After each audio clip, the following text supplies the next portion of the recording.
A very good morning to all of you students. Today we are going to study about conservation of plants and animals. हम सभी लोग जानते हैं कि plants और animals loved ones कहलाते हैं। लगभग सभी के यहाँ पेट एनिमल्स मिलते ही मिलते हैं। कुछ लोगों को शौक होता है, वो नए नए प्लांट्स क्रॉप करते हैं या नए नए प्लांट्स को लगाते हैं। नए नए प्लांट्स का मतलब मैंगो ट्री, एक बहुत ही फेमस ट्री होता है जो आप सभी लोग इसको कंजर्व करते ही करते हैं। गांव में, घरों में इस प्लांट को सभी लोग कंजर्व करते हैं। वही चीज हम लोग पढ़ने वाले हैं कि गवर्नमेंट ने प्लांट्स और एनिमल्स को कंजर्व करने के लिए क्या क्या प्रोसेस लगाई हैं और आखिर कंजर्वेशन ऑफ प्लांट्स और एनिमल्स होता क्या है, इसको डिस्कस करने के लिए सबसे पहला टॉपिक हम लोग लेने वाले हैं, what is conservation.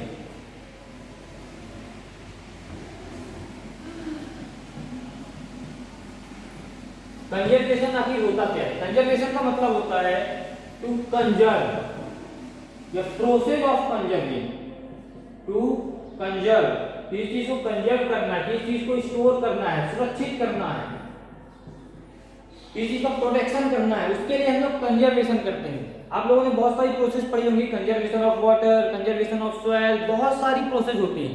Conservation word अगर लगा हुआ है, इसका मतलब ये है उस चीज को हम प्रोटेक्ट कर रहे हैं, उस चीज के लिए हम काम कर रहे हैं ताकि वो हमारे फ्यूचर्स में इस्तेमाल की जा सके।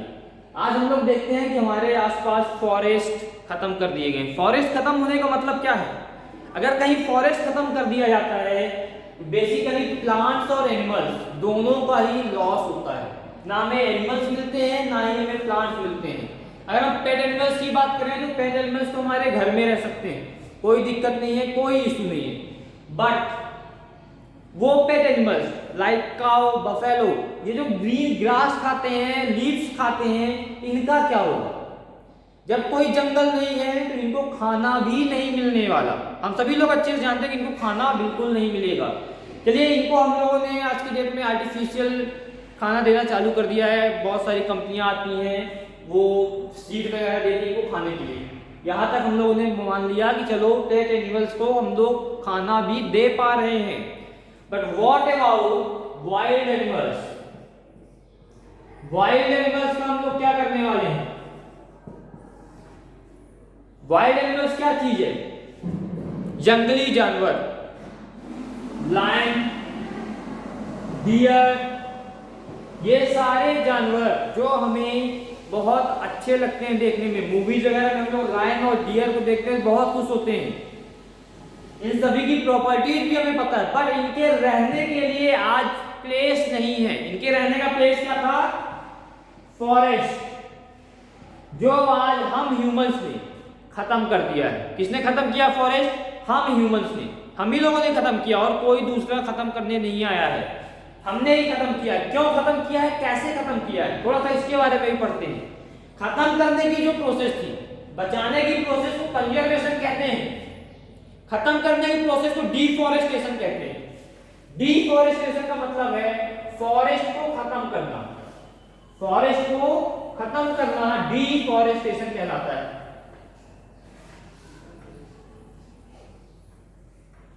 ये हम लोग नाम देते हैं डिफॉरेस्टेशन। दोनों वर्ड्स को अलग अलग कर दो। फॉरेस्टेशन, फॉरेस्ट को बनाने की प्रोसेस, डिफॉरेस्टेशन, फॉरेस्ट को उजाड़ने की, खत्म करने की प्रोसेस। फॉरेस्ट कैसे खत्म हो रहे हैं? हम सभी को रहने के लिए घर चाहिए। हमारी आज की डेट में बेसिक नीड क्या है? हमें घर चाहिए। बढ़िया बंगला बनाएंगे, बिल्डिंग्स बनाएंगे, 10 बिल्डिंग बनाएंगे, 15 बिल्डिंग बनाएंगे, सभी के एम होते हैं कि हमारा इतना बड़ा घर होगा, इतनी सारी कार्स होंगी। किसी का ये एम नहीं होता है कि वो घर जो हम बना रहे हैं उसके कारण हम लोग क्या क्या खराब कर रहे हैं। हमारे नेचर में हमने जब किसी लैंड पे घर बनाया तो उस जगह पे जो प्लांट्स होते हैं, उन प्लांट्स को हम लोग क्या करते हैं? काट देते हैं। उन प्लांट्स को काट देते हैं, मतलब क्या हो रहा है? डिफॉरेस्ट कर रहे हैं। कहीं फॉरेस्ट है, वहां पे आज बस्तियां बन गई हैं। बस्तियां बन गई मतलब प्लांट्स को काटकर ही घर बनाए गए होंगे। प्लांट्स के ऊपर या प्लांट्स पे घर नहीं बने हैं, प्लांट्स को काटकर घर बनाए गए हैं। प्लांट्स को काटकर घर बनाए गए हैं। इसका डिफॉरेस्टेशन प्रोसेस। क्या प्रोसेस बोलते हैं? Deforestation process. इसी का जस्ट अपोजिट होता है फॉरेस्टेशन। फॉरेस्टेशन मतलब फॉरेस्ट को बनाना, फॉरेस्ट को बनाना फॉरेस्टेशन कहलाता है। ये आप लोग हमेशा याद रखेंगे। हम लोगों को डिफॉरेस्टेशन नहीं करना है, हम लोग को फॉरेस्टेशन ही केवल करने हैं। जितना ज्यादा प्लांट्स लगा सकते हो उतने ज्यादा प्लांट्स लगाइए। वाइल्ड एनिमल्स के रहने की जगह हम लोगों ने आज छीन ली है। इस कारण से गवर्नमेंट ने कुछ आर्टिफिशियल फॉरेस्ट और बायोस्फीयर बनाए हैं। बायोस्फीयर का मतलब क्या होता है? एक ऐसी डाइवर्सिटी देना, एक ऐसा वातावरण देना जो जानवरों को, प्लांट्स को ऐसा लगे कि ये उनका नेचुरल फॉरेस्ट है। उस वातावरण में बायोडाइवर्सिटी में कौन कौन हो सकता है? प्लांट्स, एनिमल्स, ट्रीज, ये सारी चीजें मिक्स रहती हैं। उसी को हम लोग पूरा बोलते हैं बायोडाइवर्सिटी। क्या बोलते हैं उसको हम लोग? पूरा बायोडाइवर्सिटी। डिफॉरेस्टेशन का हम लोग डेफिनेशन लिख दें तो क्या डेफिनेशन होगी डिफॉरेस्टेशन की? Cutting of trees, cutting of trees, पेड़ों का कटना, destroying of forest, destroying of forest, forest को डिस्ट्रॉय करना,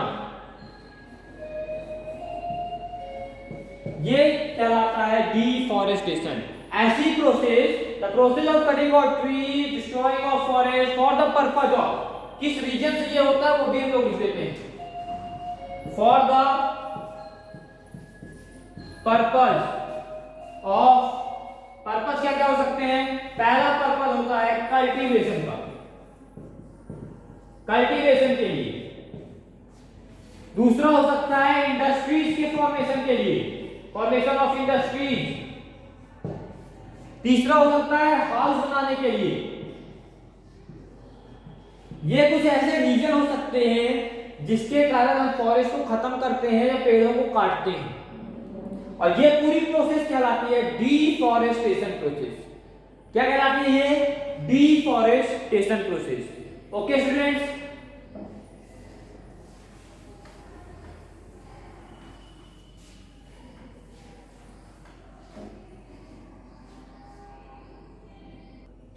ये जो डिफॉरेस्टेशन है, अगर मैं आप लोग को और थोड़ा सा एक्सप्लेन करूं तो डिफॉरेस्टेशन के कारण आज हमें किन किन सिचुएशंस का, किन किन परिस्थितियों का सामना करना पड़ रहा है उसके बारे में भी थोड़ा सा पढ़ लेते हैं।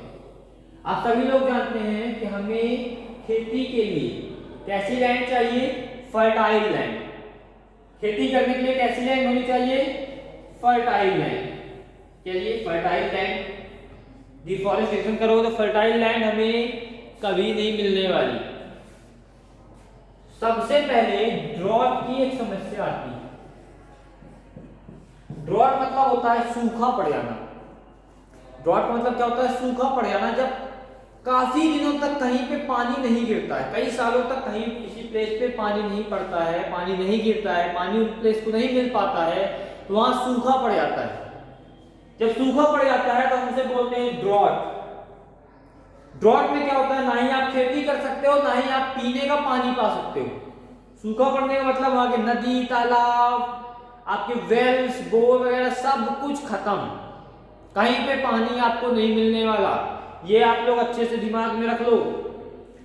डिफॉरेस्टेशन के कारण पहला जो इन्फ्लुएंस पड़ता है हमारी लाइफ में वो है ड्रॉट। हमें सूखेपन का सामना करना होता है, ड्रॉट का सामना करना होता है।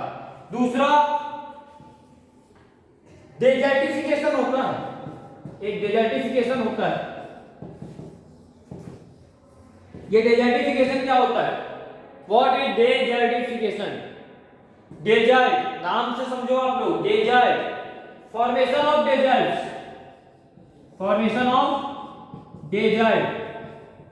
डेजर्टिफिकेशन का मतलब क्या है? डेजर्ट्स का फॉर्मेशन। जब ह्यूमिडिटी खत्म हो जाएगी, जब ह्यूमिडिटी खत्म हो जाएगी तो फर्टिलिटी भी खत्म हो जाएगी। किसी भी सॉइल की जब ह्यूमिडिटी खत्म होती है तो उस सॉइल की फर्टिलिटी भी पूरी तरीके से खत्म हो जाती है। जब किसी सॉइल की फर्टिलिटी खत्म हो जाएगी तो वो सॉइल डेजर्ट बन जाएगी, रेगिस्तान। जब भी किसी सॉइल की फर्टिलिटी, ह्यूमिडिटी खत्म हो जाती है तो हम उस सॉइल को रेगिस्तान बोलने लगते हैं, बंजर। जब बंजर रेगिस्तान हो जाएगा तो वहां खेती तो पॉसिबल ही नहीं होगी। इसी कारण से इसको ये हमें डेजर्टिफिकेशन का सामना करना होता है। डेजर्टिफिकेशन का मतलब क्या होता है? Formation of desserts. डेजर्ट्स का फॉर्मेशन डेजर्टिफिकेशन कहलाता है। डेजर्ट्स का फॉर्मेशन क्यों होता है? Because of only and only decrease in the fertility of land, decrease in the fertility of soil, the desert may form, the desert may form, desert बन सकते हैं, desert बन जाते हैं। ठीक है स्टूडेंट्स, जो नेक्स्ट टॉपिक आपका आएगा, अब इन डेजर्ट्स को हमने जाना कि आज हमारे यहाँ कितनी तकलीफें होती हैं। डेजर्ट्स नहीं रहते हैं, प्लांट्स नहीं मिल रहे हैं, लकड़ियाँ नहीं मिल रही हैं, सूखेपन का झेल रहे हैं हम लोग, सूखे को झेल रहे हैं, ड्रॉट झेल रहे हैं, डेजर्टिफिकेशन हो रहा है, सब कुछ हो रहा है। तो भैया इस डेजर्टिफिकेशन या डिफॉरेस्टेशन को रोकने के लिए भी कुछ स्टेप्स हमें लेने होंगे। वो स्टेप्स ही कहलाएंगे कंजर्वेशन। मीन्स हम कंजर्व कर रहे हैं, सेव कर रहे हैं। कंजर्वेशन मतलब क्या है? बचाना, सेव करना। सेव कर रहे हैं, किसे सेव करना है हमें? प्लांट्स और एनिमल्स को।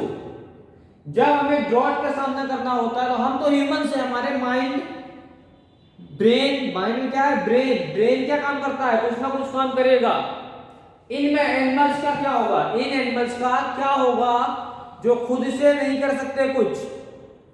हम उनके रहने का वातावरण ही छीन रहे हैं, उनकी डाइवर्सिटी को ही खत्म किए दे रहे हैं, उनकी डाइवर्सिटी को खत्म कर रहे हैं। मतलब उनके रहने के लिए भी हमें प्लेस देना होगा। वो हमारे लिए जितना इंपॉर्टेंस रखते हैं हम भी उतना ही इंपॉर्टेंस रखते हैं। हम ऐसा नहीं बोल सकते कि विदाउट एनिमल्स हमारा सर्वाइवल पॉसिबल है। बिना एनिमल्स के, बिना प्लांट्स के हम खुद जीवित नहीं रह सकते। बट इन चीजों को हम लोगों ने इग्नोर कर दिया, पूरी तरह से दूर रख दिया। इन सारी परेशानियों का सामना हमें करना पड़ रहा है। इन सभी चीजों को सामना ना करना पड़े, इसके लिए हम लोगों ने क्या किया? प्लांट्स और एनिमल्स को कंजर्व करना चालू किया। प्लांट्स और एनिमल्स को कंजर्व करना चालू किया।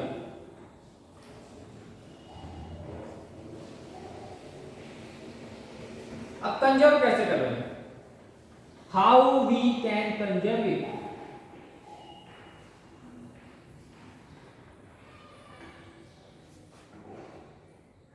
कंजर्व करने के लिए बहुत सारे वेज थे। तो हमारे पास क्या तरीका था? प्लांट्स और एनिमल्स को कंजर्व करते थे। कंजर्वेशन का मतलब आप लोगों को समझा दूं मैं, तो कंजर्वेशन का बेसिकली मतलब होता है किसी चीज को सेव करना। वो प्लांट्स एनिमल्स को कर रहे हैं तो conservation of plants animals. Water को कंजर्व कर रहे हैं, स्टोर कर रहे हैं, सेव कर रहे हैं। किस लिए सेव करते हैं? सेव करने की जरूरत क्या है? क्यों नीड है हमें सेव करने की? सेव करने की केवल और केवल इसलिए नीड है ताकि जो हमारा फ्यूचर है उस फ्यूचर में हमें ये सारी चीजें मिल सकें। अगर हमें फ्यूचर में ये सारी चीजें नहीं मिलती हैं, आज हम सब कुछ यूज कर लेते हैं, तो कल फिर क्या करेंगे? आज अगर आपको बोला जाए, एग्जांपल देता हूं मैं, अगर आपके पास 1 किलो शक्कर है और आपको गाजर का हलवा खाना है, गाजर का हलवा आपने बना दिया, 1 किलो शक्कर उसमें मिला दी, आज तो शक्कर खत्म, कल क्या करोगे? अब कल चाय पीने के लिए भी शक्कर नहीं मिलेगी। इसी कारण से कंजर्व करने की जरूरत है, स्टोर करने की जरूरत है कि भैया आज जो चीज हम यूज कर रहे हैं कल भी उसको यूज कर पाए। इस कारण से कंजर्वेशन जरूरी है। तो प्लांट्स और एनिमल्स को कंजर्व करने के लिए हम लोगों ने बायोडाइवर्स बनाया। बायोडाइवर्स का मतलब बायोस्फीयर रिजर्व बनाया। बायोस्फीयर रिजर्व क्या है? रिजर्व। बायोस्फीयर रिजर्व में क्या काम करते हैं हम लोग? एक ऐसी बायोडाइवर्सिटी को बनाते हैं जहां पे प्लांट्स और एनिमल्स रह सकते हैं। एक पार्टिकुलर एरिया होता है, उस एरिया में ऐसी बायोडाइवर्सिटी देते हैं, ऐसा क्रिएट करते हैं कि वो प्लांट्स और एनिमल्स के लिए नेचुरल होती है। प्लांट्स और एनिमल्स के लिए कैसी होती है? नेचुरल होती है, बायोडाइवर्सिटी क्रिएट करते हैं। क्या काम करते हैं हम लोग?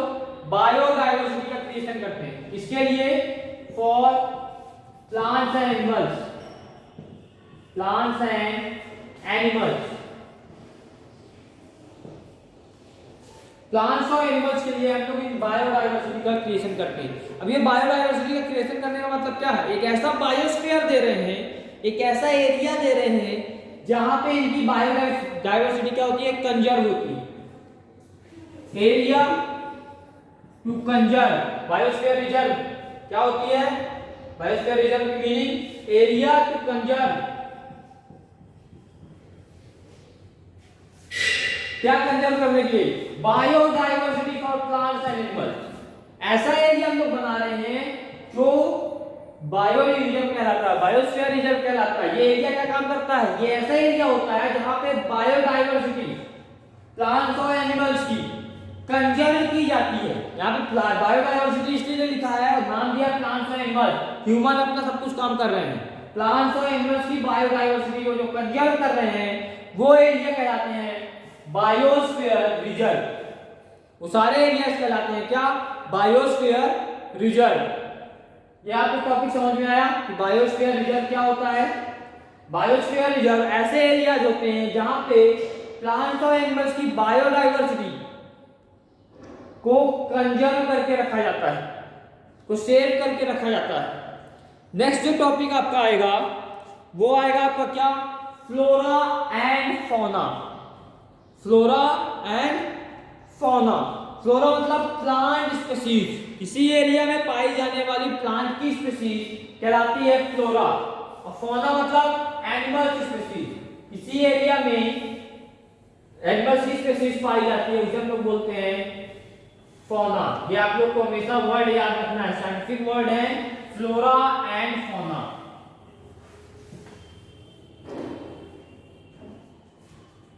क्या नाम है? फ्लोरा और दूसरा है फौना। थोड़ा सा अजीब नाम है फ्लोरा और फौना। आप लोग कहेंगे फ्लोरा और फौना क्या है? एनिमल्स और प्लांट्स ही थे, क्या दिक्कत थी?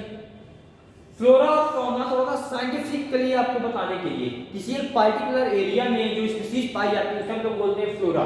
किसकी स्पीसीज? प्लांट की species. Plant species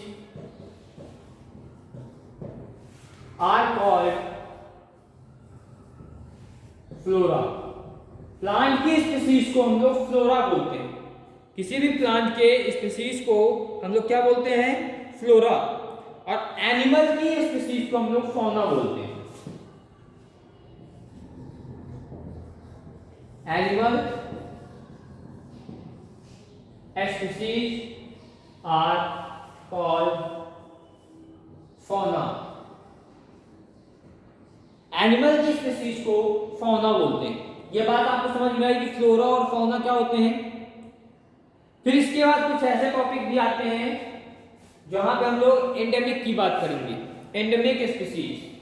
endemic species मतलब कुछ ऐसे स्पीसीज होते हैं जो एक पार्टिकुलर एरिया में ही पाए जाते हैं, सभी जगह नहीं पाए जाते हैं। उन स्पीसीज को हम लोग एंडेमिक स्पीसीज बोलते हैं। कुछ जगह पे ऐसे मैंगो ट्री पाए जाते हैं, सभी जगह मैंगो ट्री पाए जाएंगे? नहीं पाए जाएंगे। सभी जगह पे एक्समस ट्री भी नहीं पाए जाएंगे। सभी जगह पे कैक्टस का प्लांट भी नहीं पाया जाएगा। तो कुछ प्लांट्स ऐसे होते हैं, कुछ एनिमल्स ऐसे होते हैं जो हर एक प्लेस में नहीं पाए जाते, या कैमल ये हर एक प्लेस में नहीं पाए जाते। इस कारण जिनको हम लोग एंडेमिक स्पीसीज भी बोल सकते हैं। एंडेमिक स्पीसीज का मतलब क्या है? ऐसे स्पीसीज जो एक पार्टिकुलर एरिया में ही पाए जाते हैं। केवल ऐसे स्पीसीज जो केवल एक पार्टिकुलर एरिया में ही पाए जाते हैं।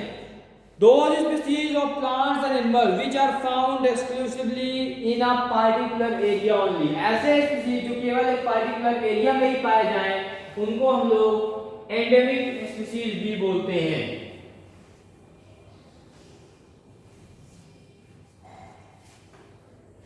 चलिए एंडेमिक स्पीसीज की डेफिनेशन लिख भी लेते हैं। क्या होते हैं endemic?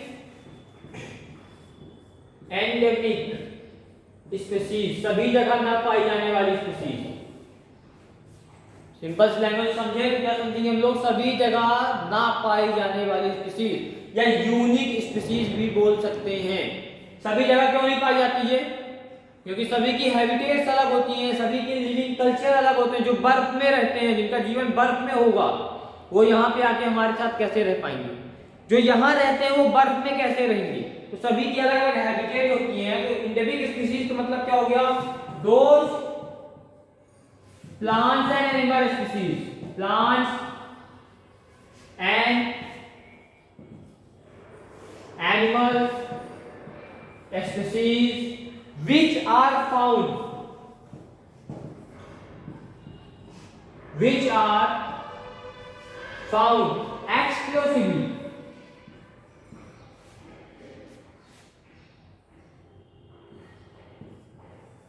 exclusively at particular area only, at particular area। ऐसे प्लांट्स और एनिमल्स की स्पीसीज जो केवल एक पार्टिकुलर एरिया में ही पाई जाती है, उनको हम लोग बोलते हैं एंडेमिक स्पीसीज। क्या बोलते हैं उनको हम लोग? एंडेमिक स्पीसीज बोलते हैं। ऐसे प्लांट्स और एनिमल्स की स्पीसीज जो केवल एक पार्टिकुलर एरिया में पाई जाती है, उसको हम लोग क्या बोलते हैं? एंडेमिक स्पीसीज बोलते हैं। अब एंडेमिक स्पीसीज हम लोगों ने पढ़ लिया कि क्या होती है। इसके बाद ये आप चैप्टर का बोलते हैं, अगर हम लोग इस चैप्टर का पार्ट फर्स्ट बोल दो इसको। पार्ट फर्स्ट में हम लोग केवल एंडेमिक स्पीसीज के बारे में पढ़ेंगे, क्योंकि अगर इसी में सारी चीजें बता दी गई तो आप लोग कंफ्यूज हो जाओगे।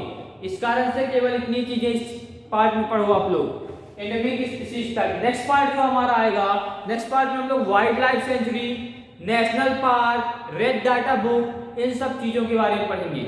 ओके स्टूडेंट्स, उम्मीद करता हूँ ये टॉपिक्स आपको क्लियर हो गए होंगे और समझ में आए होंगे। ये सारे टॉपिक्स आपको अच्छे से बुक में रीडिंग करने हैं। जहां पे भी किसी भी जगह पे आपको कोई भी दिक्कत होती है, वो छोटी सी प्रॉब्लम हो या बड़ी, आप लोग को इमीडिएट कमेंट करना है और उस कमेंट का आपको आंसर मिल जाएगा। ठीक है, अगर आप लोग बताओगे नहीं तो हमें पता भी नहीं चलने वाला। Okay students, thank you.